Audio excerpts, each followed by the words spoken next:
Hi guys, my name is Karthik and I am from executeautomation.com and welcome to another video for Execute Automation, and today we're going to talk about automation testing interview in the year 2020. So this is for the first time in our Execute Automation channel. I am going to talk about an interview related video.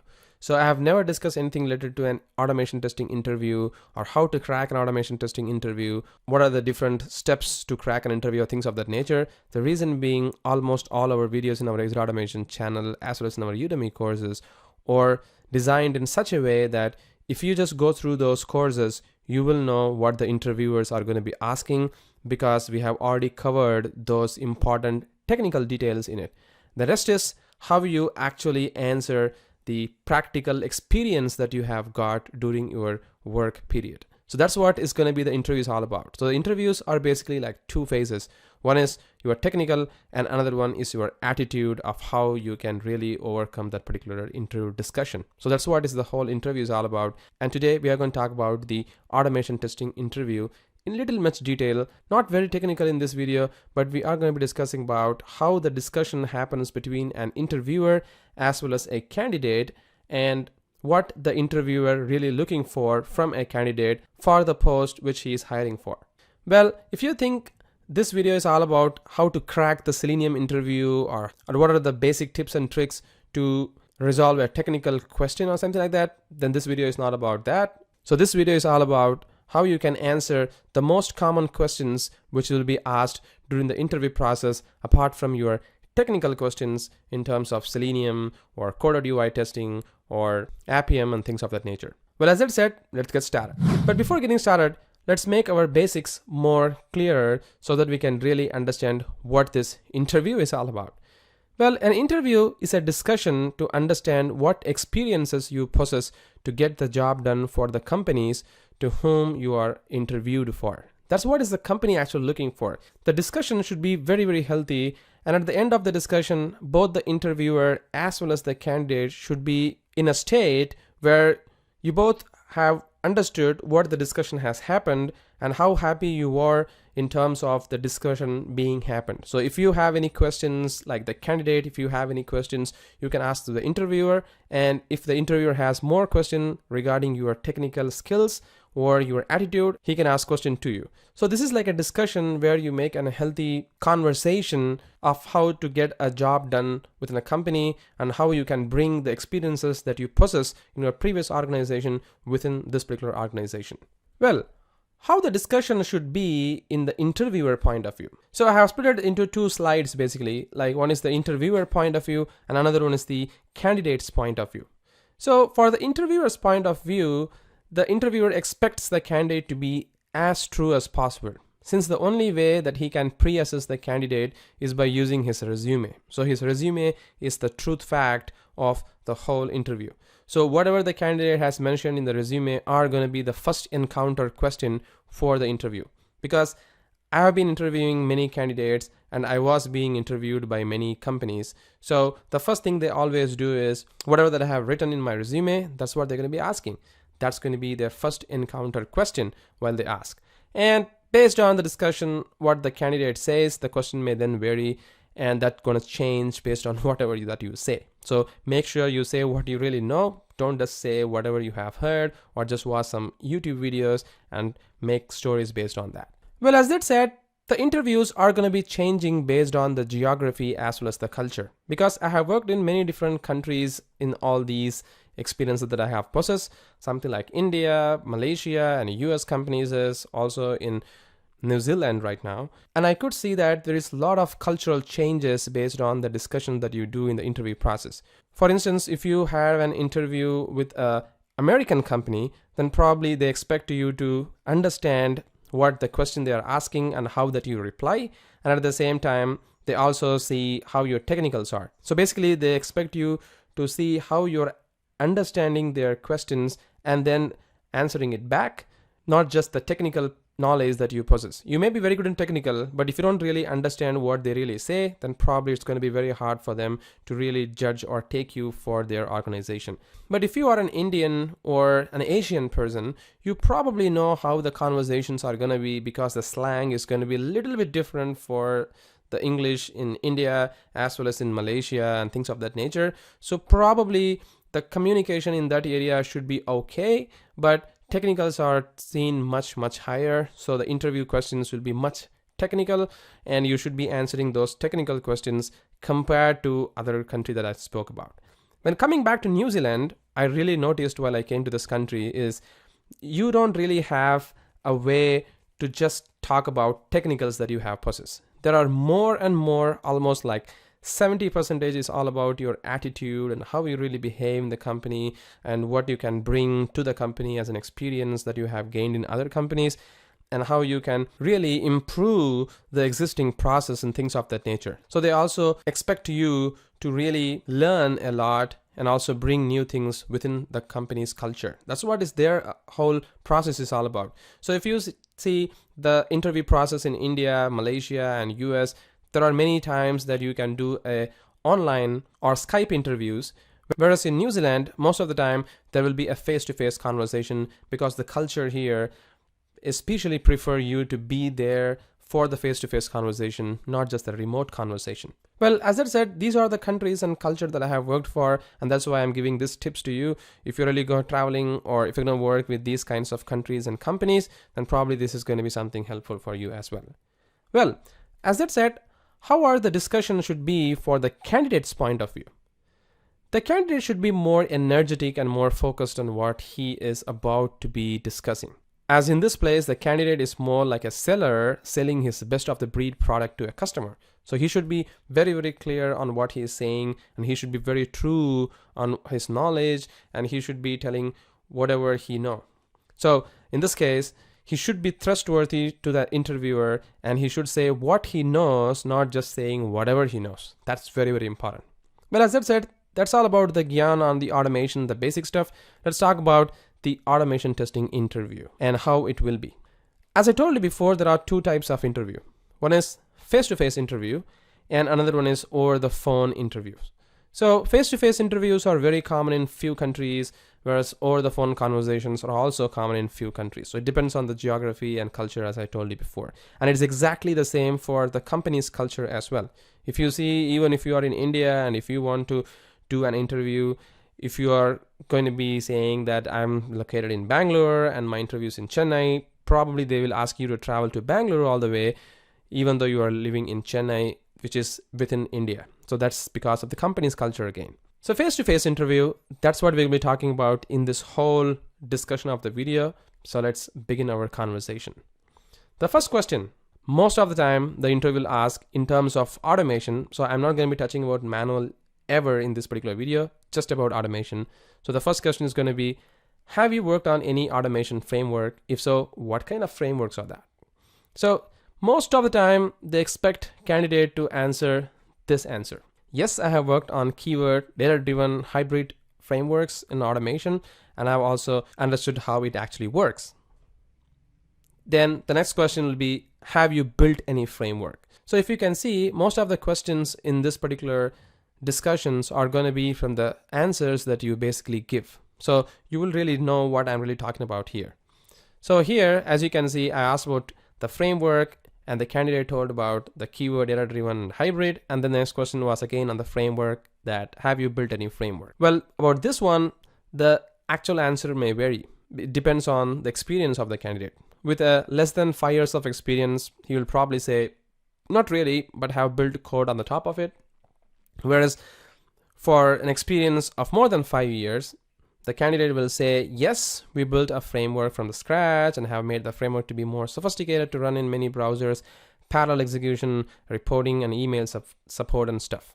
And again, this is what the interviewer will expect. And I don't really say that a less than 5 years of experience person cannot really build a framework. He can easily build it within a less than 1 year or 6 months. But this is the most average answer which is expected by an interviewer at this particular point of time. Well, the next question from the interviewer is going to be, what are the difficulties have you faced with the automation? And you might have heard this kind of question many times, and you would have gone through this particular questions. So mostly they will say like, mostly while working with the automation, elements are not recognized and we had a hard time to fix them, and UI element keeps changing. So this is going to be our most common answer as a candidate. So you have really given a clue to the interviewer at this particular point of time that mostly the elements are not recognized is going to be the problem. And then the interviewer will then ask, so what have you done to overcome those problems? So now the candidate, you should think and say that we tried to fix them by going to the developers to add a unique ID and figured out how can we fix that and only automate the stable UI as much as possible. So as you can see here within your answer, you really gave two more questions to the interviewer. One is unique ID to going to the developer and another one is stable UI. So the interview questions are going to be in that angle right now. So the interviewer will then ask, what if the developer refuses to add unique ID due to some reason? Maybe it can be a pressure during development or something like that. So you should say something like this. We will try to add ourselves if it's easy one, like going through the developer source code, getting a copy of it, adding the ID if we can, if we know how to do it, and checking the code, do the code reviews and stuff from the developer, which is going to be like a more understanding of the application apart from what we are doing, something like automation. But mostly developers should add ID as a part of their best practices. So if you say this, it is more pleasing for the interviewer, then they will know that, okay, so this candidate has more technical knowledge even to work with an application developer's code, not just automation. And because you gave one more clue regarding the stable UI, the next question from the interviewer is going to be something like this. So you said you only automate the stable UI as much as possible. Then how will you automate and when will you start automation? I guess most of the time this question would have been the first question as well, or maybe the second question in this whole journey. And the answer of most of the candidates are going to be something like this. If the UI is not stable too much, then we will not automate the modules and rather we will automate the API part of it and add scenarios for the UI automation and add tests later for the UI automation, just writing the scenarios. So if candidates say something like this, and once again, you have given one more clue to the interviewer that the API part, right? So the next question is going to be almost something like this. So how will you automate the API and what tools do you really use? So again, if you have really worked with API automation as well as a part of Selenium automation, then you can tell about the tools. If not, you can just tell the Postman.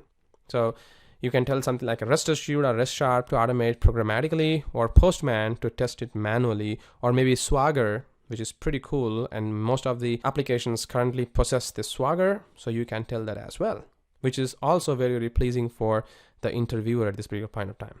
So now you can say that you have really not given any place or clue to the interviewer. So then the interviewer will see your resume and then he will jump into the next question, which is how do you handle the data? And let's say the data is different for each environment, like production, test, or the staging environment, and you need to write a generic test to handle those data. How will you do that?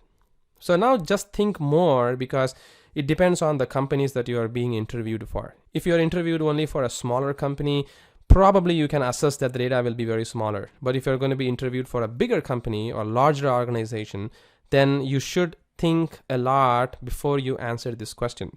So the answer for a candidate should be something like this. Like, data are the central piece of problems for the whole automation. We take approaches like data dump, delete the data via API or DB every time after the test runs or before the test begins. We create some data, something within the hooks, or we even mock the data if that's the case. And also you can then give the explanation about the data dump and how you delete it via API or DB and how you do the mock and stuff. But because you have given some clues in here and maybe interviewer really want to interrogate on the particular question, the next question is going to be, when do you think mock data is useful and why it is not? So the candidate will say that the mock data are useful while the application code is not fully readable. So mock data are useful while the application code is not fully ready.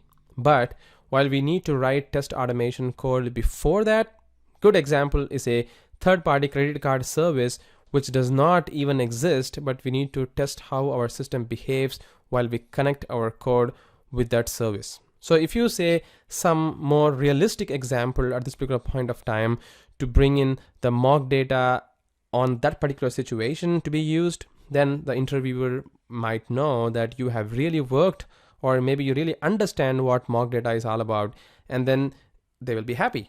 And also you can tell one more example, something like we can also use mock data to create multiple user and test to see how our system behaves with different roles with mock data, and that's going to be something very, very pleasing as well. So these are some way that you can really talk about mock data. But again, if you possess more knowledge on mock data, you can keep adding more examples so that the interviewers will really know that you really know what you're really talking about. Well, as that said, the next question is, have you ever used BDD and do you think it's useful? I bet most of the time you would have gone through this question, and based on that there'll be other couple of questions as well, which we'll be discussing in a minute. So the candidate, mostly they should be knowing about BDD, and they should say something like this, like BDD or behavioral driven development framework, which can be achieved using Cucumber or SpecFlow, and they are very helpful if you want our QA, dev, or business analyst to be aligned and all within the same page. So then you can keep talking about some of the examples of using BDD and stuff. So you can also say something like they're very readable and maintainable. And because you have given this very readable and maintainable within the answer, the interviews will now get a clunky question here, and they will ask, do you think BDD is a maintainable code? Don't you think BDD will actually fail while a lot of QA works on it? How do you overcome those problems? And if this question comes, you can probably judge that most of the time the company is already using BDD and they are running into some issues. Then you should be telling more pleasing answer and make sure that you don't really answer something which you just know theoretically. If you don't really know about that, you can probably say that I have less experience in BDD. I really don't know about this. Or maybe you can just say that I have just started using BDD. I don't really know a lot about BDD. But if you really know about the BDD concept a lot, then you can say something like this. BDDs are complex if unmonitored or unmaintained among the team. There will be a duplicity of code if it is not done properly, and the code will start to become hard to read in a few months if there is less monitored code. So it is very, very important that within the team, everybody really monitors the scenarios and also discuss about that even before checking in the code. There should be a very good gate between the team to check in whether the scenarios are correct or not, whether the step definitions written is really useful, reusable, and things of that nature. That's make the BDD much, much sophisticated instead of making it as a burden within the organization. So you can tell something like this if you really are experienced with that, if you really are experienced in that area. Well, as that said, the next question the interviewer might ask is, how do you handle large data in BDD? This is some of the another most commonly asked questions which interviews try to ask you, and because these companies are really using it, they probably may ask this question. So again, think about this, because this is data. For sure, they might be running into this issue. That's why the question is coming in. So you should be answering something more pleasing in here. So you can say something like this. BDD by itself has tables, which are the sole purpose it's meant to be. They hold our input data and we can use it for data-driven testing. But well, this answer is more theoretical. You should be more practical in that. But now you have given a clue to the interviewer to ask another question. So the next question the interviewer will ask is, I mean large data, not just about the data patterns and stuff. Well, people use Excel sheet to import data even while using the BDD, but that defeats the purpose of BDD, because BDD is something that you tell to the customer or the reader or the QA explicitly that if you insert this value, this is going to be the output of it. So if you don't tell that value within the BDD explicitly as a scenario, then it is not readable, and again it's going to be more like a traditional code, and then you should say that that defeats the purpose.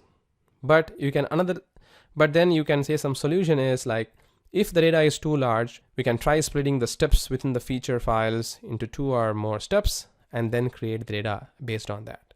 So that makes the interviewer more pleasing on what you're really talking about. coming back to a final few questions is, how do you write framework and how much time do you think will it require to build a framework from scratch? Again, this is going to be another common question. They just want to check with you whether you can really tell something more realistic in here, or you can just say something out of curiosity that you can just develop the framework in a month or so. So be more realistic in this case, and you can say something like this. It depends. There are various factors involved while building a framework. Hence, framework is always an ongoing thing and can never be built in a certain time frame. So that's the more ideal way that you can really say, which makes interviewer feel okay. The reason being, even they might be building the framework, and that's what they will be going through as well. And the next question, because they're coming to a conclusion in here, they will ask is, how you integrate your framework with CI/CD? Do you have any experience with that? Well, when it comes to CI/CD, the first encounter answer within our mind is going to be Jenkins. So you can say like, we can use Jenkins or Azure DevOps for making that happen, and I got experienced on it. Again, you can say this answer only if you really are experienced on it. But if you just have used it, you can tell that you just know Jenkins and Azure DevOps, you have used that, but you have just used something, someone has configured it, and you know how to play around with it safely, but not from the complete ground up. And most probably in the year 2020, because we're talking on year 2020, this question is going to be very, very common as well. Well, have you worked on any cloud service like Azure, AWS, or Google Cloud? Or have you worked on microservices or Dockers or Kubernetes and stuff? If that question comes, just say what you really know. You can say something like, have worked on few of them, but definitely still learning a lot, something like that, which makes the interviewer more pleasing. And if you really have more experience on it, you can tell some examples like how you have did that, what are the certifications that you have completed. Again, there are so many other certifications available for these services like Azure, AWS, and Google Cloud, as well as for Dockers and Kubernetes. So you can just complete those certifications and then you can prove that, because other stuffs, they don't really have any certifications as such, but AWS, Azure, and Google Cloud, they have so many certifications. You can just tell some certifications that you have completed, which will please the interviewer. So the discussion will be very, very good. That's it, guys. These are the interviewer questions, which most of the time will be asked as a commonly asked questions within a discussion. And then the rest of the discussions are going to be more towards the technicals, like how you identify an element, how to handle the browsers, how to handle the pop-ups and alerts and stuff. I have discussed a lot about that in Selenium Tidbits and also in my Udemy courses, as well as in the Advanced Framework series. So many things have been covered. Whatever topic that you see there is basically a kind of interview questions and or real time as well.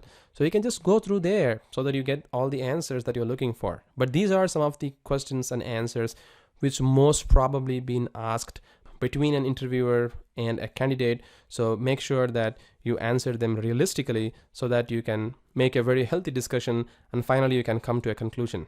And at the end of the interview discussion, you also try to make sure that you have all the questions that you have is being answered, because most of the time the interviewer will ask you as a professional courtesy that whether do you have any questions. So make sure that you really ask the questions and also gain the knowledge on how the company is working, what are the problems that they are facing, and make sure that you have solution for that. You can probably tell a solution on the particular point of time, which makes the interviewer happy as well.